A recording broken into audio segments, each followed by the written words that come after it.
I know you're Well, not our Twitter guy. I'm our Twitter guy. But, buddy, like, there is some impatient fans, and I'm in that category. It's just look, I like, still look. I comb through the comments every day. We got one just the other day. We'll touch on it on mailbag. But the gist of it is, Jays have painted themselves into a corner. They got rid of Teoscar. They've lost leverage on the trade market. I don't feel that strongly, but we do have a lot of comments. That's the tone, and it's kind of yeah. funny, frustrating, No, but funny. it's a great way of putting it. The sentiment does seem to be, if you're going to trade Teoscar, you better have had a plan. And if you had a plan, why hasn't it already come to fruition, right? So Yeah. now we have talked the outfield options out there a pile in the last month, as you will. Of course, we're well aware of the outfield options in Arizona and how nice Dalton Varsho would fit in with this club, lefty bat. We've talked the Cardinals, their need of a catcher. Now the Yadi's retiring and how great Lars Nootbaar would fit in with the team. The Cubs and William Contreras going to free agency, and the fact that they could use a catcher to pair with Yan Gomes, and how well Ian Happ, who has been sought after by the Jays for like a year now, would fit into this outfield. Brandon Nemo and all the connections with the Jays there. Cody Bellinger, right? Like, there's plenty of options out there that we have talked about a half a dozen times each. So there was an Athletic article yesterday that was released where they kind of went over some options that haven't really been mentioned much. Okay, like, we're all aware. Listen, I'm not bringing up Brian Reynolds with the Pittsburgh Pirates. The Pirates have been so vocal about not wanting to move him, and all the rumors are the price tag is so high. It's not going to happen. You got to have two partners. To dance, you got to have a partner, and if the Pirates aren't willing, then that's what it is. So let's start with the San Diego Padres. All right. Okay. They've expressed that they would like a catcher to pair with Austin Nola. He's a good catcher, Nola, but a slightly below average offensive catcher. He sits around 95 OPS plus. Trent Grisham is their center fielder, Gold Glove center fielder. Played the most games of his career last year with 151. Was a stalwart at that center field position. Literally, like, one of the best defensive outfielders in all of baseball right now. Of course, he had the worst statistics of his career in 2022. His slash line was ugly, man. He hit 184 was his batting average, on base percentage of under 300. It was 284 and a slug of 341. Now, he did bounce back in the playoffs. He had a great wild card. He had a great division series, but then he kind of fell off the planet again in the NLCS.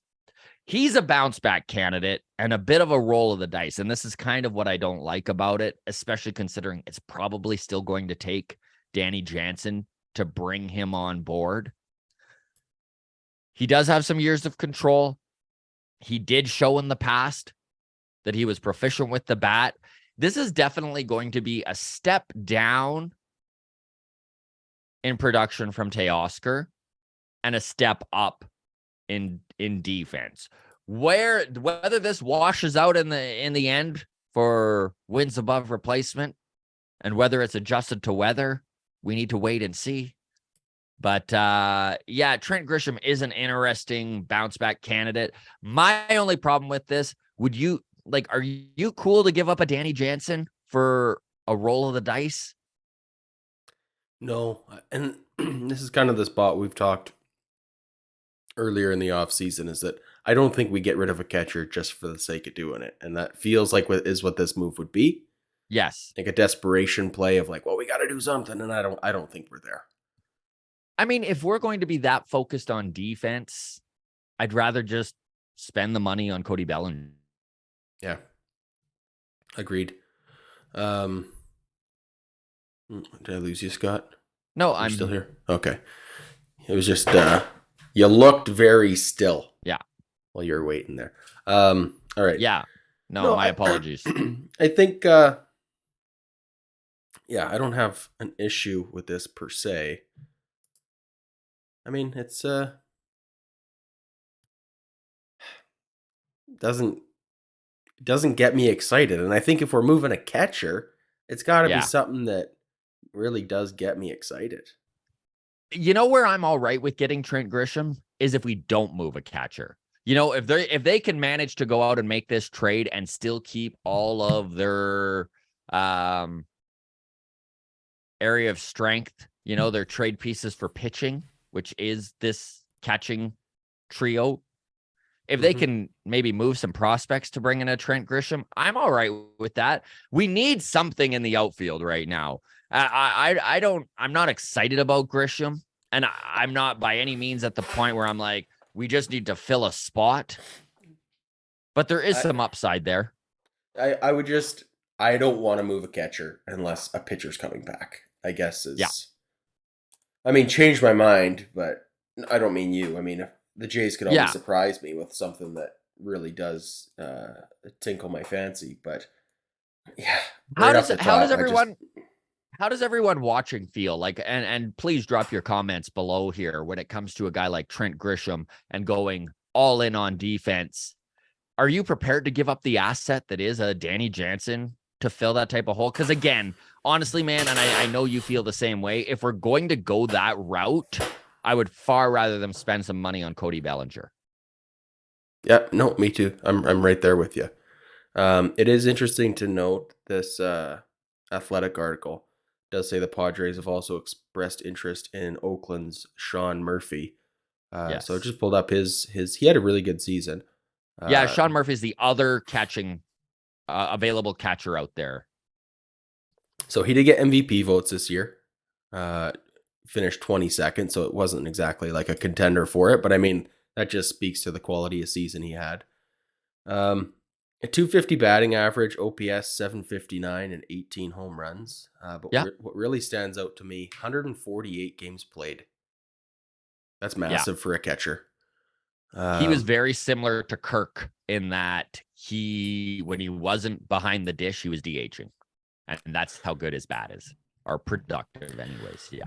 so Danny Jansen, 260 batting average, OPS 855, zero MVP votes. Big reason, Yeah. only 72 games played. Did have Yes. 15 home runs, so just 3 less home runs than Sean Murphy, and he did it in half as many games. So we have seen that power stroke from Danny Jansen. Look, if we can get Danny Jansen in the lineup, if he can be healthy this year, I know he's had a bit of a plagued history, a checkered past, if you will. If, and that's a Man, big if, but if he could stay on the field, whether it's, part-time DH if Kirk does leave, and some luck with the bad tacos, Danny Jansen could be elite. he really could. I mean, honestly, if we could get, even if not elite, if we could get 120 games out of Danny Jansen, I think we've got a above average catcher, both offensively and defensively. And I think he's a 20 home run guy. Um, Yeah. uh, Injuries has held the guy back. And maybe this is a reason why we're hearing his name come up in trades. Maybe this is something that the front office has evaluated and we just don't know something, right? Like, injuries are the big asterisks when you're bringing in a player or moving a guy, right? And Yeah, big time. Danny has that asterisk. So, Well, and it is funny how every team is willing to weigh that differently, right? There is, do we take a chance on him? We just talked about with Trent Grisham, right? You roll the dice and whatever. But I don't know. I don't want to trade Danny Jansen after an injury-plagued history. I just think the value on him is low right now, like from a trade perspective. I don't and think he's our again, guy. yeah, I really, I, but reading these trade proposals in the Athletic, his name was brought up quite a bit. So, he's being shopped and that he's viewed as a value. So his name's out there. Let's get to the next proposal here. And that would be knocking on the Chicago White Sox door. The White Sox could use a young, controllable catcher. I mean, there's a lot of organizations who would be open to that. Yasmani Grandal, who is offensively excellent, was super injury plagued last season. And I think they'd like a little bit of insurance behind the plate with Grandal still under contract for another couple years there. The Sox are attractive because you could bolster both the bullpen and the outfield. but I don't know if the outfield bolstering is exactly where we want to be again, right? Like, so the idea is the Jays would get Liam Hendricks, who has 2 years at 29 million left. Now that would be like mind-blowingly awesome. Mm-hmm. This would Liam Hendricks being inserted to this Blue Jays bullpen would all of a sudden make them arguably the best bullpen in the American League. I mean, the Astros are right there, but my goodness, this Blue Jays bullpen would be pretty darn impressive when you've got Liam Hendricks, Eric Swanson, and Jordan Romano as your back end of the bullpen trio. Like that is, they're all closers in their own right. It's very desirable, if you will. And I think that's the real linchpin to this proposal is Liam Hendricks and how much he bolsters that Blue Jays pen. Gavin Sheets, who is mostly a right fielder, and he's not very good defensively, but he could probably play some left field, some right field, and then outfield prospect, Yulki Cespedes. Now, this Cespedes is a top 10 prospect in the White Sox organization. He's a guy who's probably ready to make the jump to the major leagues as a fourth outfielder. Gavin Sheets is even a third, fourth outfield type guy. So in this scenario, I think the Blue Jays would have gone through all of their other rigmaroles. I don't know why I chose that word there. I can't even say it. Oh, Scott. It's too early, Adam. People are gonna listen to this when it finally gets out at like 2 PM and be like, "What?" They're like, "What are wrong with these guys today?" I'm slow at editing. Okay. But basically, what I'm getting to is if the Blue Jays go this route, they've kind of decided they're going to platoon Springer and Merrifield in center field, and I don't think that is the direction they would like to go. Gavin Sheets is a lefty bat. He does hit righties at a 118 OPS plus, you know. He wouldn't be Teoscar, I'll tell you that. He's not replacing that production. Cespedes is an interesting toolsy prospect. A lot of power, a lot of swing and miss. So his plate discipline lacks, as a lot of young prospects do, right? I just don't know if that's the direction the Blue Jays want to go. Also, it's kind of stated here, it would take Alejandro Kirk to get this deal done. Okay. Is, in your mind, Liam Hendricks still elite, or is it name cachet? No, I would say he's still elite. I'm just looking at his stats right now, Scott. Mm-hmm. Let me pull these up so people can see what I'm talking about. So, 2011 to 2018, career ERA through 245 games. So, decent sample size, right? Across 8 years. 4.72. Yes. Was the ERA. A whip of 138. An ERA plus of 87. So, well below league average. And then he found it. Yes. Now, his numbers in 2019 and 2020, very impressive. Pitched to a 1.8 ERA and a 1.78 ERA in 2019 and 2020. Now, 2020 was the short season. Yeah. Had a whip under 1. His whip in 2020 was insane, 0.671. He got MVP votes that year. Yeah. But now in the most recent 2 years, now these numbers are not bad by any stretch, but they have started to come back up since leaving Oakland. So during his time with the White Sox, his ERA back up 2.6. The whip was still good, 0.871. I know whip is a bigger factor that you look at for relievers. And that's an elite whip. It is elite, but it's trending in the wrong direction. And that's my only point with a guy who is going to be 34 next year. Mm-hmm. Is that at all a concern to give up a Alejandro of course it's Kirk a concern for a what could be? I mean, he has, I think, 2 years left on his deal. He does. 14 $29 million million this year, and then a club option for 15 mil when he's 35 years old. Is this Still throws 101. okay? A little caveat here too. I mean, going from Oakland to Chicago, that Oakland stadium is a pitching dream. Right. Toronto is not a pitching dream. No, it's not. So, but one thing I do really like about especially Hendricks with the infield walls getting moved in as we speak. I like Hendricks for a few reasons. His experience, he's been through the rigmaroles. Hey, nailed it that time. You did. Practice makes perfect. Good job. No, but he's been through it all. He's overcome obstacles. He hasn't had an easy trek to the top.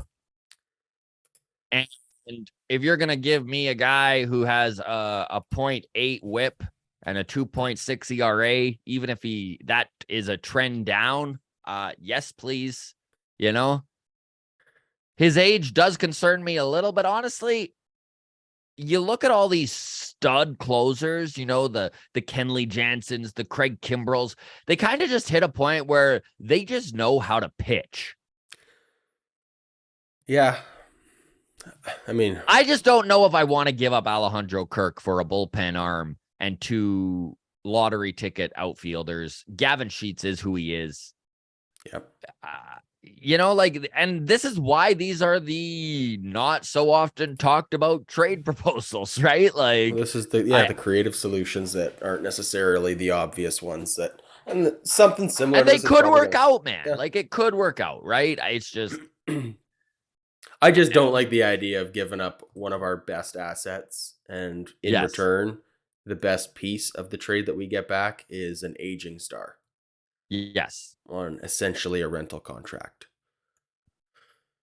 The final trade option that was proposed in this Athletic article was doing a interdivision trade, which I always dislike. Mm-hmm. But the Boston Red Sox have proved that they will trade within the division before. And the Sox do have some interesting pieces. Josh Winkowski, of course, he made his MLB debut last year. He was actually drafted by the Blue Jays, so they are aware of Winkowski. He didn't do all that well, but by the end was logging big-time innings and looked a lot better than he did off the top. Of course, there's going to be a learning curve when it comes to facing MLB hitters for the first time. His ERA was above 5. Cutter Crawford would be included in this, and then Gerard Duran. And I think, listen, Gerard Duran, as soon as I saw his name on this, I'm like, oh, God, the guy that made 3 errors and was a big part of that 28-run Blue Jays thumping of the Red Sox. I don't want him. Yeah. But he is an interesting option. He's a very good defensive center fielder, or at least he's projecting like he will get there. His speed is elite. He has made some bad routes. We've watched him make bad routes firsthand as Blue Jays fans. This would be for Danny Jansen is the name that they threw out. Again, this really, like you said, Adam, it feels like an option to trade a catcher just to trade a catcher, and I don't like it. This is a March 27th trade. Yeah.